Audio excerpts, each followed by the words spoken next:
እግዚአብሔር በዚህ ጾም አልወጣ ያለንን አልላቀቅ ያለንን አመላችንን ይንቀልልን።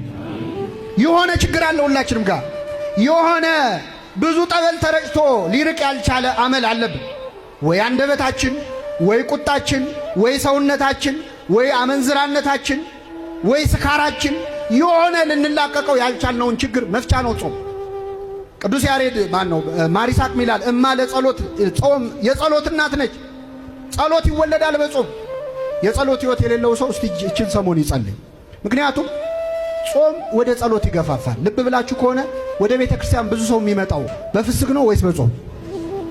አያችሁ፣ እማ ለጸሎት ትገፋፋል። ምግብ ስንበላ ጸልየን የምንበላው ስንጨርስም ስባት እንላለን በስርዓቱ። ግን ብዙዎቻችን ካረሳን እንኳን የማንረሳው የትኛው ነው? አይሰማም። ቀድሞ ያለውን ነው። ለመሰላችሁ ሰው በራበው ሰዓት ይጸልያል፣ ሲጠግብ ግን ይረሳል። እማ ለጸሎት ወእህታ ለአርምሞ የዝምታ እህት ነች ጾም ይላል። ዝም ታሰኛለች። ሰው ሲርበው እኮ ዝም ይላል አይደል? ዝም ሲል ደግሞ ከብዙ ችግር ይገላገላል።